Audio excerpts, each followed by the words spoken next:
Alright guys, so this is going to be the first episode of my drag bike build.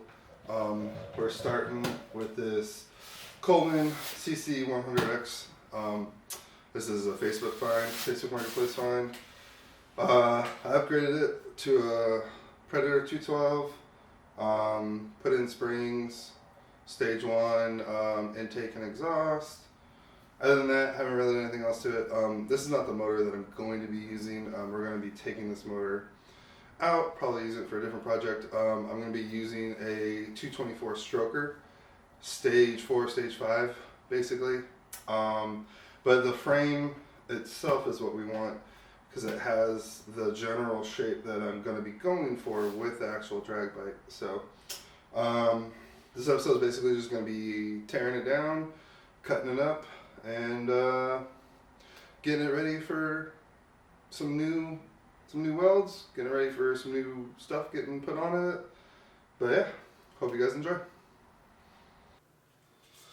Alright, so first thing we're going to be doing is taking out the motor.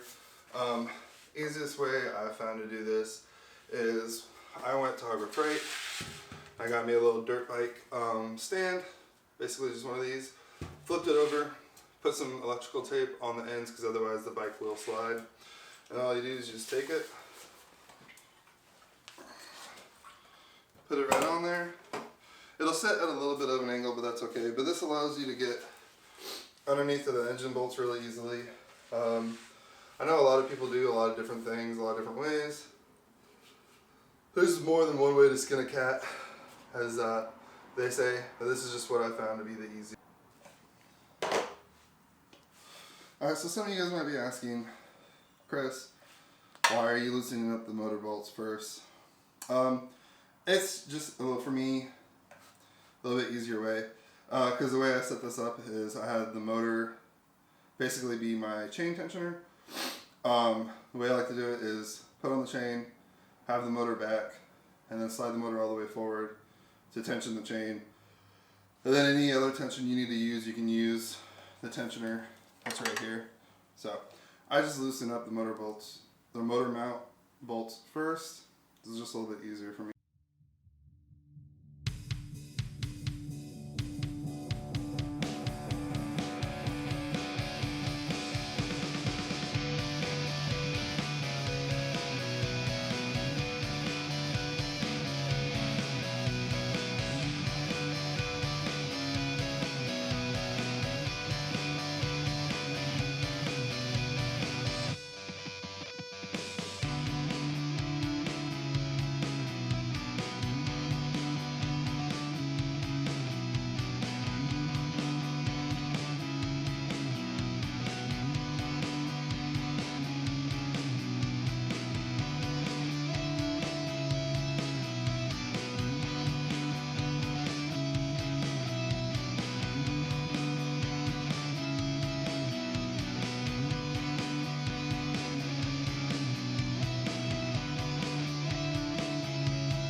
Alright, as easy as that. Now the next step could be taking off the throttle cable or taking off the chain. We'll do the chain since we're already set up on that side, and then I'll bring you to the other side and we'll take off the throttle cable. So there's a couple of different ways you can take off the chain. One of the ways I find the easiest is to just find the master link, take that off, and then take the chain off. That's if you're removing the chain completely. If you're just taking off like the back tire to switch out, you can just take off the back tire, tension will come off, take the chain off, do whatever you need to do to your back tire, and then, put it back on. But since we're taking off the motor and we're taking pretty much everything off of this frame so we can start chopping it and getting it ready to be welded up into the drag frame, I'm going to take the chain off completely. So what you want to do is you want to find your master link. Mine's right here. I have a pair of needle nose pliers. If my camera will focus. Probably not. But what I do is I just grab it, give it a little pop. Normally it pops right off. Sometimes it's a little harder. I know some people use flathead screwdrivers and stuff like that, but this is just the easiest way that I found to do it.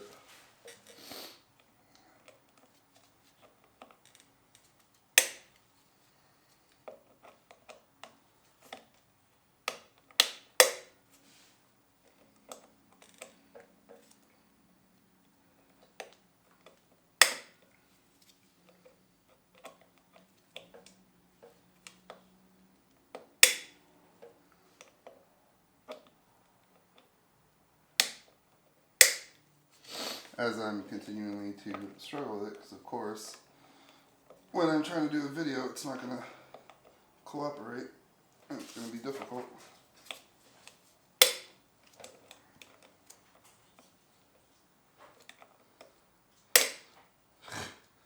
Normally, it'll just pop right off, but it's going to decide to be difficult today.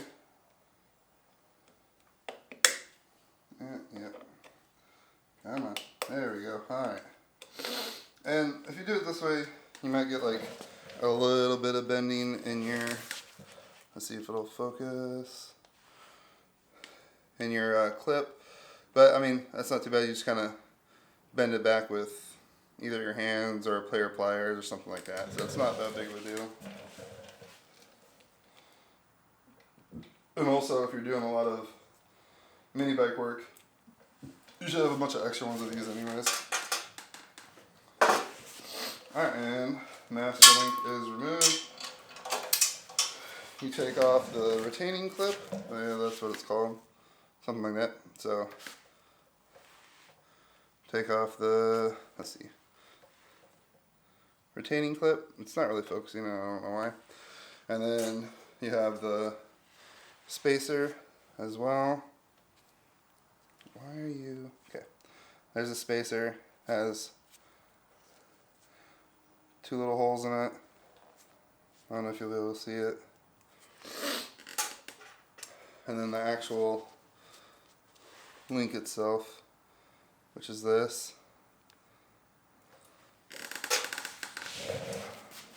So, chains off, bada bing, bada boom.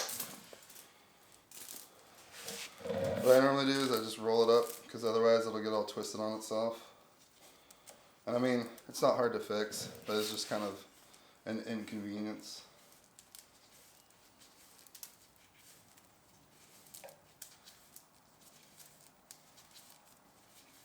Alright, so the next step is going to be removing the throttle cable from the throttle assembly, which is on the other side of the engine, so we'll go over there.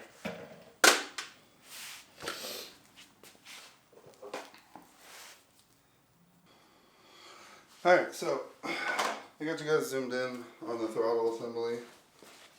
What we're going to be doing is we're going to be taking this right here. Hold on, let me move my light.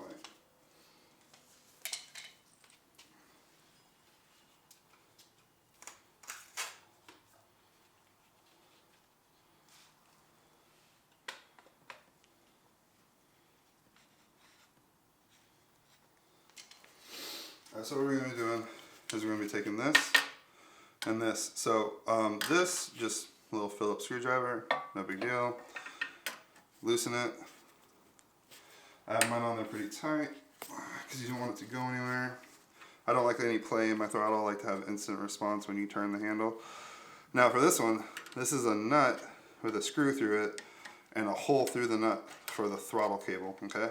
So best way I found to do it is you just take a pair of pliers, get in there, grab the nut, get the screw loose.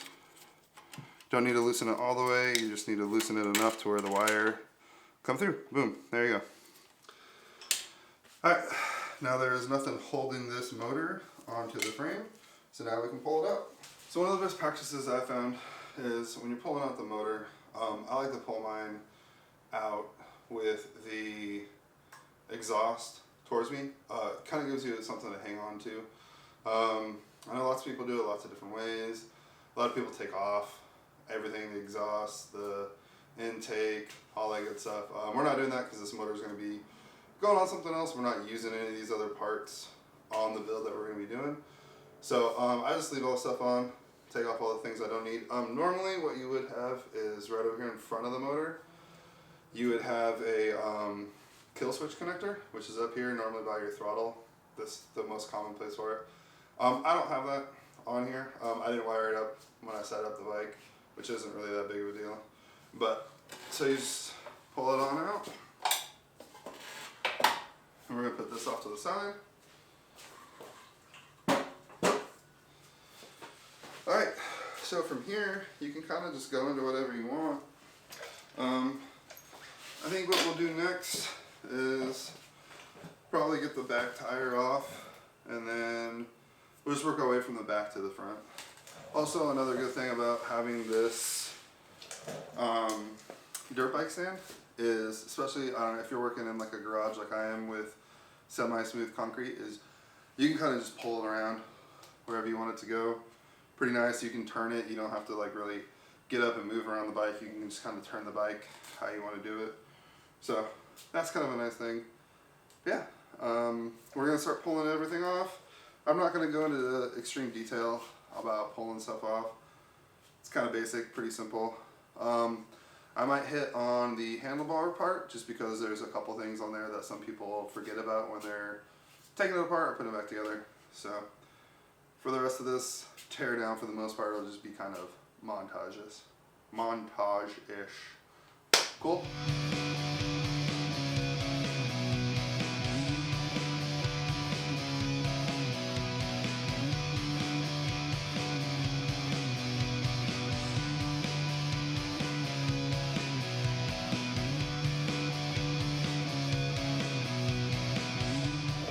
One piece that I want to go over with you guys, as far as the rear wheel goes. So on this one, it has focus on this. So it has two spacers, right? And the spacers go on the back axle, okay? So they go on either side, one on this side and one on this side. A lot of bikes have different size spacers. Especially for the front, they have different size spacers, but sometimes for the back, they also have different size spacers because you need your chain, your sprocket side of the wheel, spaced differently than you need your brake side of the wheel. If that kind of makes sense. Some people like to run different brake setups, so you can run different spacers to get your wheel a little closer or farther away from the frame. Same with the sprocket. On the front though, a lot of the front mini bike wheels have offset, I'll show you, but they have offsets where it comes from out of the actual hub of the frame that's offset to the different sides. So you have to have a big spacer on one side and a small spacer on the other, and that gets the wheel centered in between the forks. So if you ever take apart your mini bike and you think, man, why are these spacers different sizes? That's probably why. And it's very important to remember what side you took what size spacer off of. So say that 10 times fast. What side of what size spacer goes where?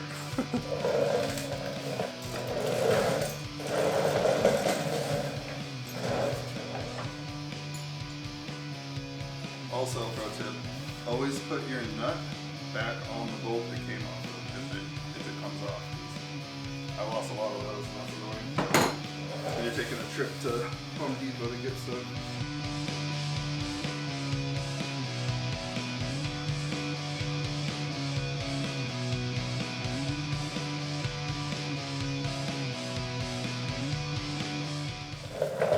Alright, so one more thing. When you are using your chain tensioner, this little thing right here with the bolt, if you can see right there, right here, there is see this right here? Okay, so this is a bearing, alright? What you want is to have a washer on either side of the bearing, alright?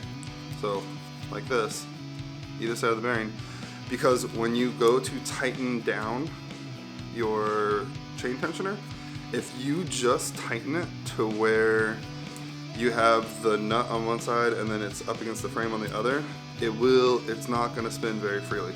So I just dropped one, but whatever.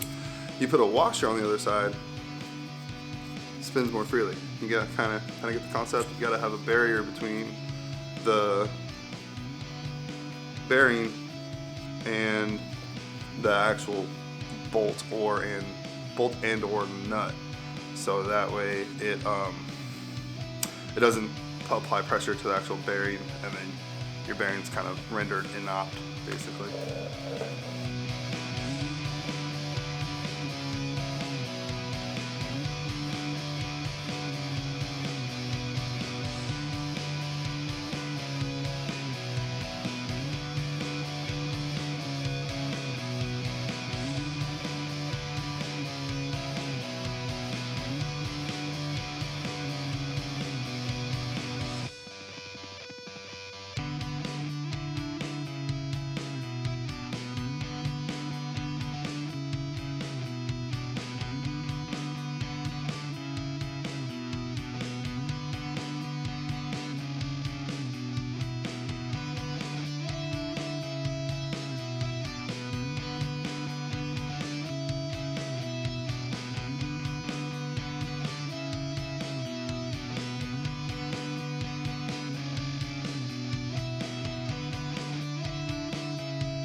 So another fun fact, okay?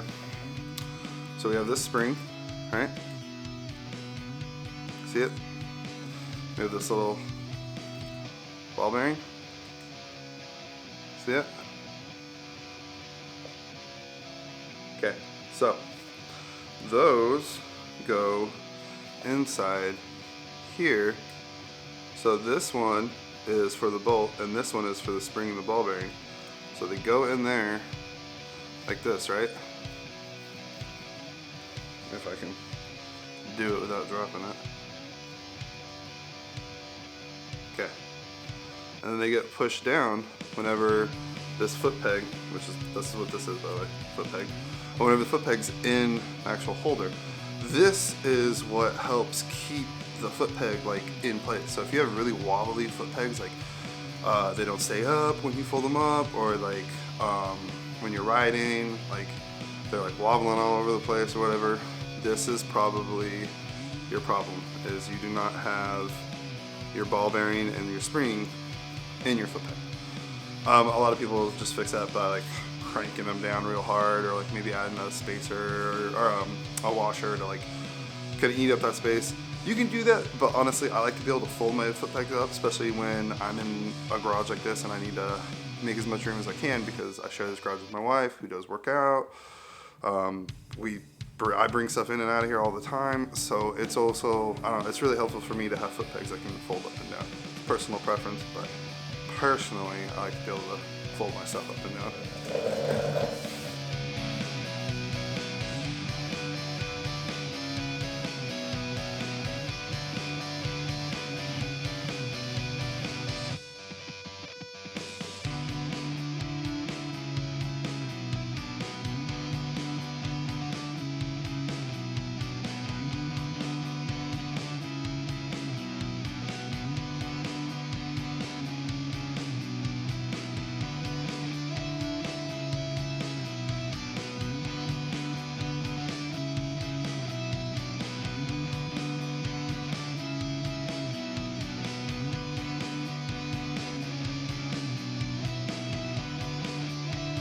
Okay, so remember I told you guys I was gonna stop and say something about the front forks. Okay, so this is what I was gonna say. So if you look here, all right, so there's one washer, two washer, and then a real tiny washer, right?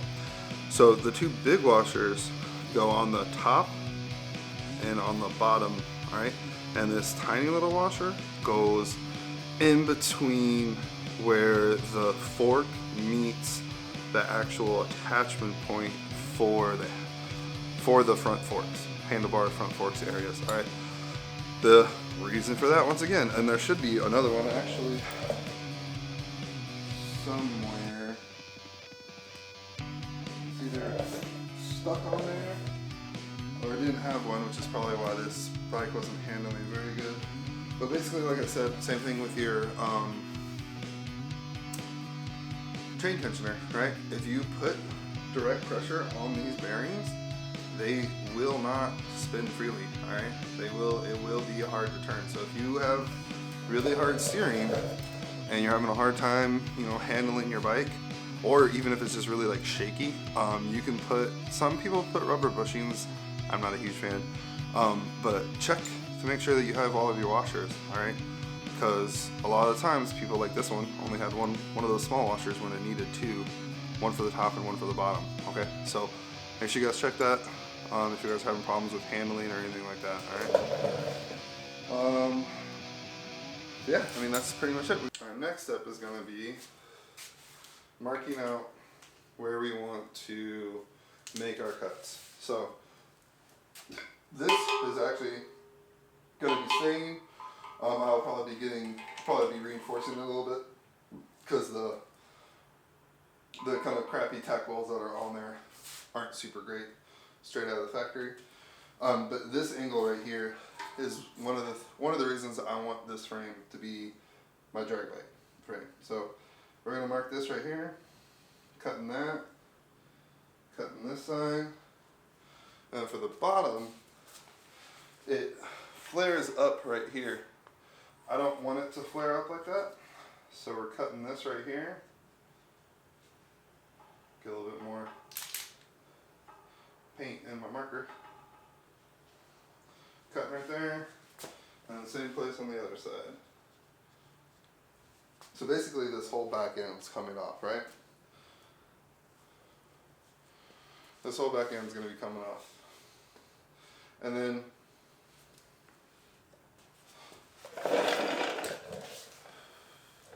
we're also going to be cutting off these front pegs and this engine plate because we're not going to be using that on the actual drag frame. So we're also going to be cutting off, well actually I think we're going to leave this seat mount bar right there because I'm going to be building a custom seat that allows me to lay down on the frame for the most aerodynamic possible angle I can get. So now that we have that all figured out, let's get to the fun part and start chopping away. Alright, so went from our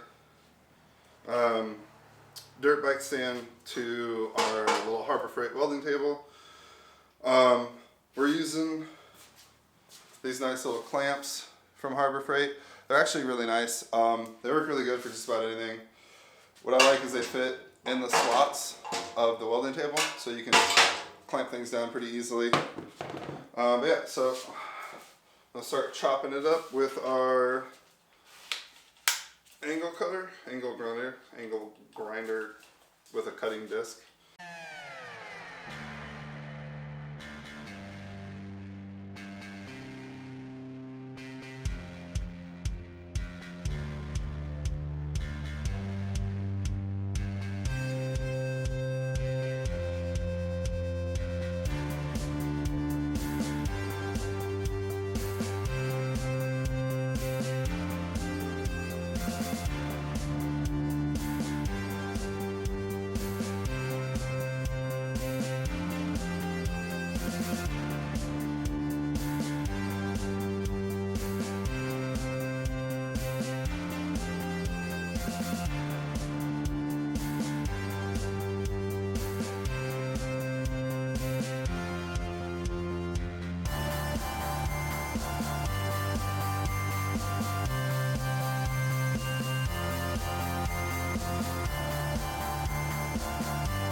Alright, well, there you go.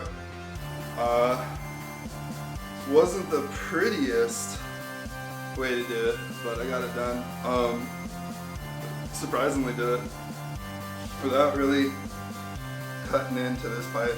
This is gonna get grinded out down in here. Same with where I cut off the kickstand at. So, yeah, like I said, not the prettiest, got the job done, but this is basically going to be the front of the bike. It's going to come angled down a little bit more, that way when I'm sitting on it, that's kind of weird, but basically the concept is to lay like this on it. So yeah, that's day one in tearing down and chopping up my CT100X into a drag bike. So appreciate you guys stopping by. See you guys for day two, and we'll be getting measurements, doing some mock-ups, cleaning some paint off of this so we can start tacking some welds, tacking some new frame on. Alright, appreciate it.